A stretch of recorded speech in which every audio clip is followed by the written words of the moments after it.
क्या नितिन गडकरी होंगे देश के नए प्रधानमंत्री? अचानक पर्दे के पीछे क्यों बदल रही सरकार?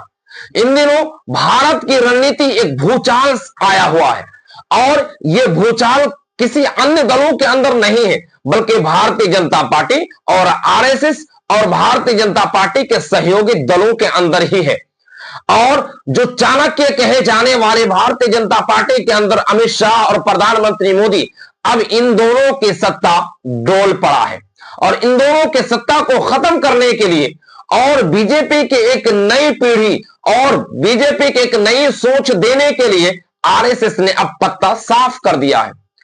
आरएसएस की एक नई सोच के तहत जब प्रधानमंत्री मोदी 8 दिनों के 5 देशों के विदेश दौरे पर थे, तब आरएसएस के प्रमुख मोहन भागवत दिल्ली के अंदर मीटिंग कर रहे थे अलग अलग संगठनों के साथ।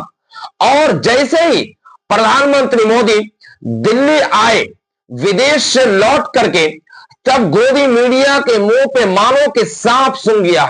किसी तरह की कोई हलचल नहीं, किसी तरह के कोई भी बात नहीं कही जा रही है।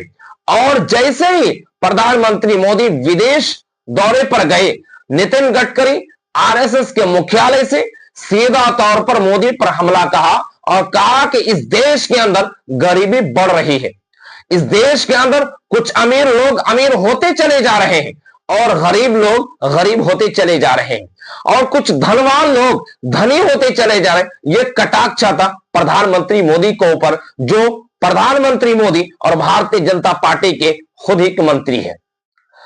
यहीं पर वो नहीं रुके, उन्होंने उसके बाद तुरंत बाद एक सीधा तौर पर अपनी ही सरकार पर हमला करते हुए कहा कि सरकार के खिलाफ कोर्ट जाने वालों की जरूरत नितिन गडकरी भारी सभा में क्यों कही ऐसी बात? सभी हैरान। कहा कि सरकार के खिलाफ एक समाज ऐसा होना चाहिए, एक टीम ऐसा होना चाहिए जो सरकार के खिलाफ केस दर्ज हो, जो सरकार के खिलाफ याचिकाएं दर्ज हो, तो ताकि सरकार की आंखें खुले और सरकार सही दिशा में काम कर सके। यहीं पर वो नहीं रुकते नितिन गडकरी, फिर हमलावर करते हैं कि समाज में कुछ ऐसे लोग भी होना चाहिए जो सरकार के खिलाफ केस दाखिल कर सके। अगर सिस्टम में अनुशासन चाहिए तो सरकार के खिलाफ अदालत का सहारा लेना बहुत जरूरी है। यह न्यूज 24 की रिपोर्ट है। अब यहीं पर नितिन गडकरी कहें कि बस किए, उन्होंने बस नहीं किया। और नितिन गडकरी कौन है? भारतीय जनता पार्टी के मंत्री है, और भारतीय जनता पार्टी के उस जगह से मंत्री है जहां से उनकी सरकार चल रही है, यानी नागपुर से। यही उन्होंने पर बस नहीं किया, उन्होंने एक कदम आगे और हमला करते हुए कहा कि सत्ता में आकर लोग अहंकारी हो जाते हैं। यह किस पर कटाक्ष है, यह किस पर हमला है? यह सब जानते हैं कि कौन अब बातें नहीं सुनना चाहती, कौन सरकार अब बातें किसी की नहीं सुनना चाहती है। कौन ऐसी सरकार है जो हिटलर शाही की तरह बात कर रहे हैं? कौन ऐसी सरकार है? यह किसी से छुपा हुआ नाम लेने की कोई जरूरत नहीं है, आप सब जानते हैं। इन्होंने अपनी ही सत्ता पर हमला करते हुए कहा कि सत्ता में आकर लोग अहंकारी हो जाते हैं, मांगने से नहीं मिलता सम्मान, नितिन गडकरी। और इन्होंने यहां तक कह दिया, अब एक कदम आगे बढ़कर के कांग्रेस पार्टी के एक नेता ने सीधा तौर पर हमला करते हुए कहा कि पीएम मोदी की रिटायरमेंट के बाद गडकरी बने देश के प्रधानमंत्री। अब देखने वाली बात यह है कि अब कांग्रेस पार्टी के जो नेता कर्नाटक से हैं, ये यूं ही नहीं कह रहे, क्योंकि नितिन गडकरी एक साफ सफाफ आदमी है, उनके दिल में किसी तरह की कोई दाग नहीं है। ऐसे लोगों में कांग्रेस ने, इस नेता ने कर दी बड़ी मांग।